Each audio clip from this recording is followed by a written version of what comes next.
Bismillahirrahmanirrahim. Wassalamu alaikum wa rahmatullahi ta'ala wa barakatuh.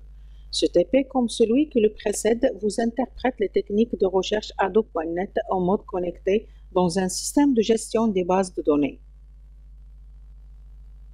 Et il vous montre comment sélectionner des données stockées dans une base de données SQL Server à partir du langage C# de Visual Studio.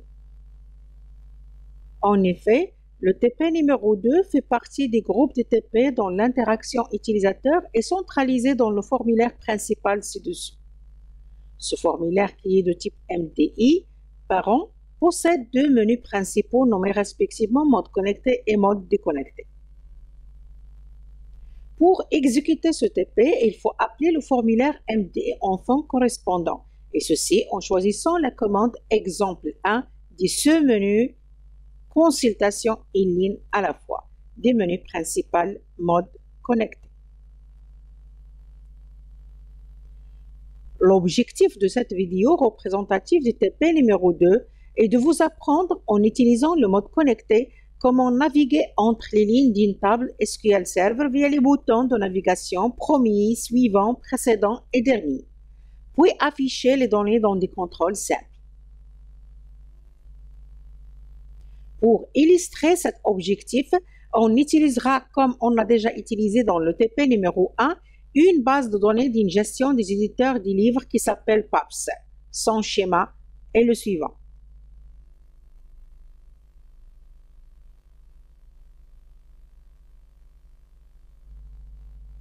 La table qu'on va consulter dans ce TP également est la table employée. Sa structure est la suivante.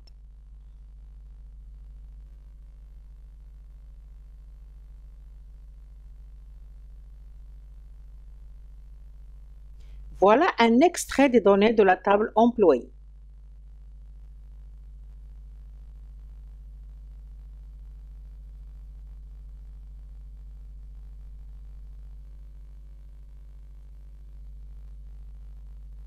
Pour réaliser ce TP, on va suivre les étapes suivantes. D'abord, il faut créer un formulaire et nommer le déplacement. Puis, ajouter un ensemble de contrôles de type label, textbox et boutons qu'on peut regrouper dans des panels afin de répondre aux besoins de TP. Voici une illustration des deux premières étapes. Comme vous voyez, il y a deux panels. Le premier panel de fond vert regroupe les zones de texte qui vont recevoir les données de SQL Server. Je parle des données de la table employée. Le deuxième panel, c'est un panel qui regroupe des statistiques comme le numéro ordinaire de ligne actuelle et le nombre total des lignes. Ainsi, les 4 boutons de navigation, premier, précédent, suivant et dernier.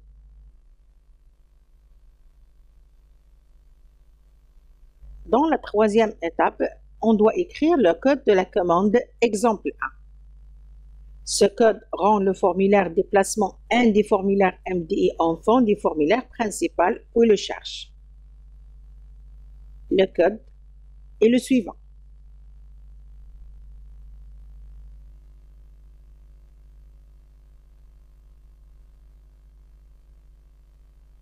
Dans la quatrième étape, vous devez écrire le code nécessaire pour naviguer entre les lignes de la table employée de la base de données PAPS en utilisant l'événement clic de l'un des boutons du formulaire déplacement.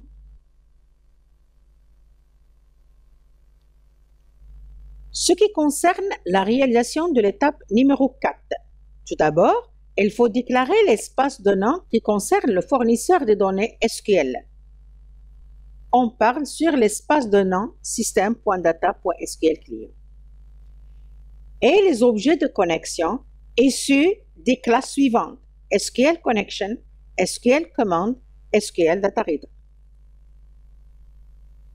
Dans l'événement load des formulaires, ça veut dire au moment du chargement des formulaires, on va construire la connexion et définir la requête à exécuter, puis ouvrir la connexion et charger le lecteur SQL Data Reader après l'exécution de la requête.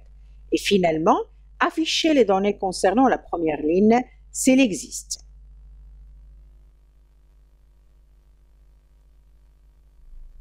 Et voici le code correspondant. Après la définition des paramètres de connexion et la définition de la commande transact SQL qui est select étoile from employé, on ouvre la connexion via la méthode open, puis on lance la lecture via la méthode execute_reader de la commande cmd. Puis on vérifie si la table contient déjà des lignes à afficher. Pour cela, on a utilisé la propriété hasRows. Alors, si la table ne contient pas de ligne, on affiche un message comme le suivant: aucune ligne trouvée, la table est vide. Puis on rend le premier panel comme exemple invisible et le deuxième inactif. Si la table contient au moins une ligne, alors on lance la lecture via la méthode read, puis on remplit les zones de texte de notre formulaire.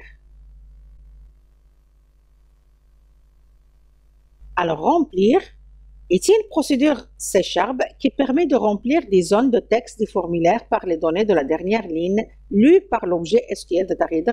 Voici le code correspondant. RD, c'est une ligne qui contient plusieurs cellules. Chaque cellule contient la valeur d'une colonne. Les cellules sont numérotées par indice qui est le numéro ordinal des colonnes. 0, ça veut dire la première colonne, 1, ça veut dire la deuxième colonne, et ainsi de suite. RD entre les crochets 0, c'est la cellule qui contient la valeur de la première colonne.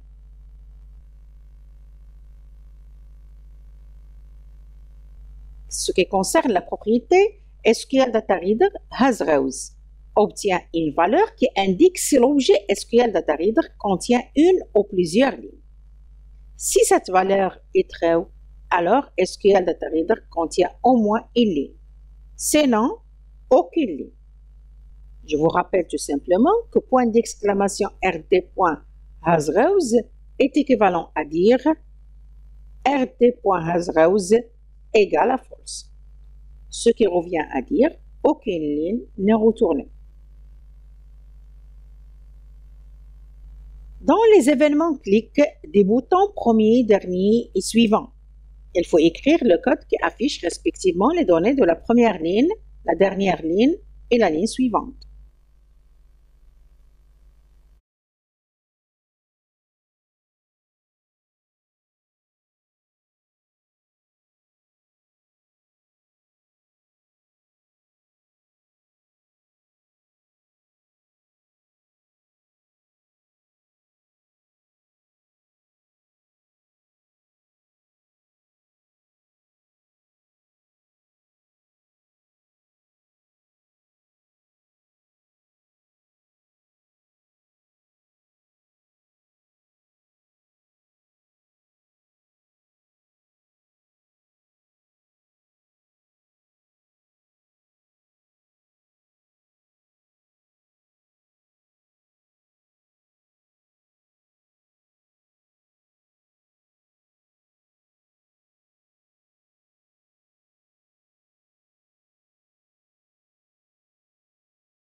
Il vous reste qu'une seule tâche à écrire, c'est le code qui correspond à l'événement clic du bouton précédent et qui affiche la ligne précédente.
Forcément, vous avez remarqué que le code des boutons précédents est différent des autres boutons de navigation.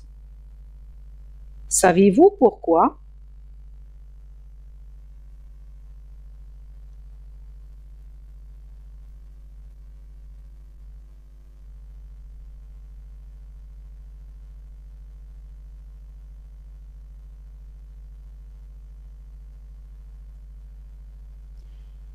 Eh bien, il suffit de regarder de plus près l'objet SQL DataReader.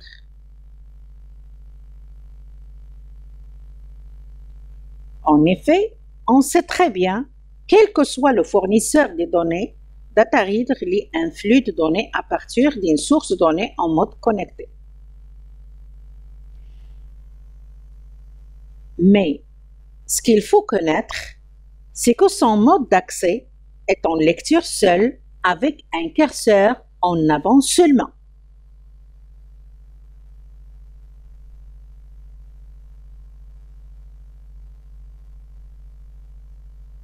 En avant seulement, alors c'est plus facile d'aller en avant que de reculer en arrière.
Merci de votre visite et à bientôt. Wassalamu alaikum wa rahmatullahi ta'ala wa barakatuh.